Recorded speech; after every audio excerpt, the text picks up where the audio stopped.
Your doctor wants to run one test. A stranger in a cubicle says no.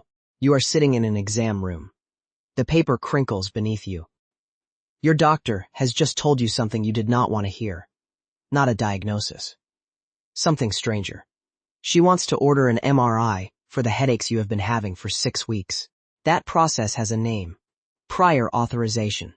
It sounds bureaucratic. It is. It is also the single most effective gate between you and the care your doctor believes you need. The gatekeeper is not a doctor. The gatekeeper is a reviewer following a flowchart written by actuaries. Level 1. The basic plan. You have insurance. You are one of the lucky ones. You pay $280 a month for the privilege of saying you are covered. Your deductible is $7,500. You have never met your deductible. This is the first paradox of American health insurance. The plan that costs you the least per month costs you the most when you actually need it. And you will always eventually need it. The prior authorization for your MRI comes back denied. The reason, when you finally get someone on the phone after 47 minutes on hold, is that you have not tried physical therapy first. You do not need physical therapy. Your doctor has determined you do not need physical therapy. But the flowchart says, physical therapy must be attempted and documented for 6 weeks. You try physical therapy. You go twice a week for 6 weeks. The copay is $45 per visit. That is $540. You did not have budgeted for a treatment your doctor did not think you needed. The headaches do not improve. They get worse. The MRI reveals nothing immediately dangerous. That is good news. But you will never get those 3 months back. You will never know if catching something earlier would have mattered. The system does not measure what might have been caught. The system measures what was authorized. At the basic tier, every referral is a battle. Your doctor wants you to see a dermatologist for a mole that changed shape. The referral is denied. The wait for the in-network dermatologist is 4 months. The mole keeps changing shape while you wait. Prescriptions are another battlefield. Your doctor prescribes a medication. The pharmacy tells you it requires prior authorization. The insurance wants you to try the generic first for 90 days. It does not work.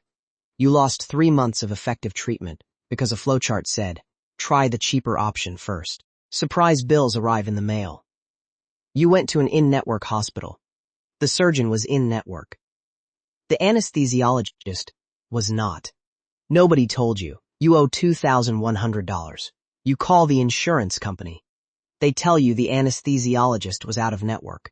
You tell them you did not choose the anesthesiologist. They tell you that does not matter.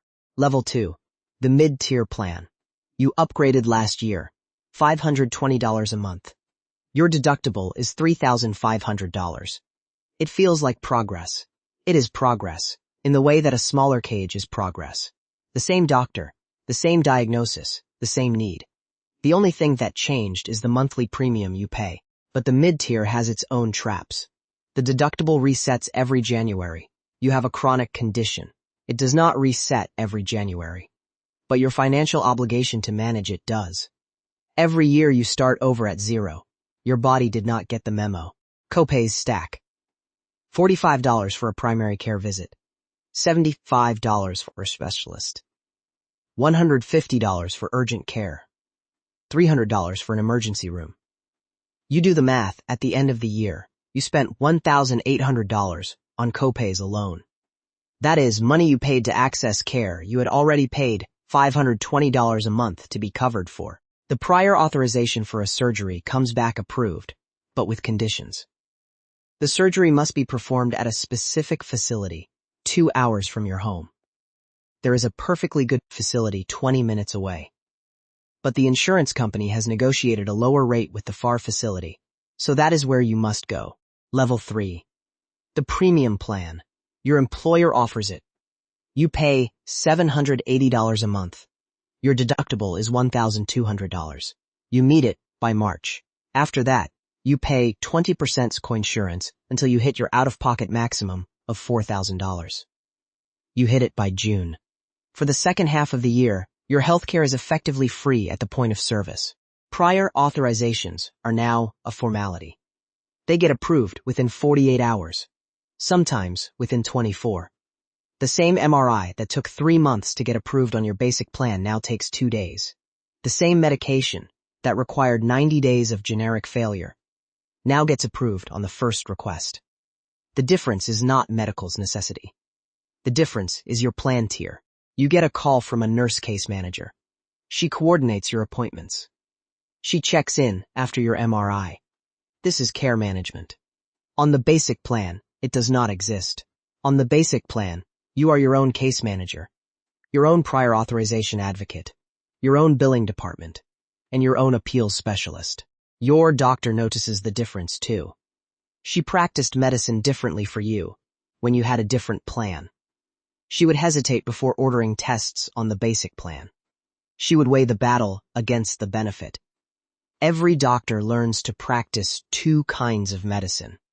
The kind for patients whose plans approve things, and the kind for patients whose plans deny them. The revelation arrives slowly, then all at once. The speed at which you receive care is not determined by how sick you are. It is determined by which line you are standing in. And the lines are priced. You start to see the system for what it is. The gatekeeper is the same person in the same cubicle. What changes is the color of the folder your file arrives in. The color tells the gatekeeper how much time to spend on your case. Premium folders get 12 minutes. Basic folders get 4. And somewhere right now, someone is sitting in an exam room. The paper crinkles beneath them. Their doctor has just told them they need a test, a scan, a biopsy, a treatment, something urgent. The doctor writes the order.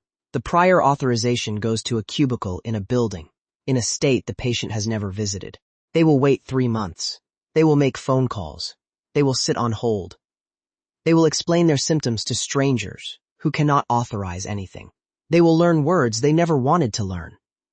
Formulary, step therapy, network adequacy, medical necessity. They will become experts in a system that was designed to be impossible to navigate. They will fight for a test their doctor ordered on day 1. They will get the test eventually, if they fight long enough. And if they do not fight, if they give up somewhere between the 4th denial and the 6th hour on hold, the system will not notice. The system will close their file and move to the next one. The system does not measure what might have been caught. The system was never designed to catch anything. The system was designed to manage cost. And managing cost at scale looks exactly like denying care, unless you are standing in the short line. Thanks for watching Early Birds Invest. If you enjoyed this story, subscribe for more animated videos about money, business, and investing. And remember, stay curious. Stay early. I'll see you in the next one.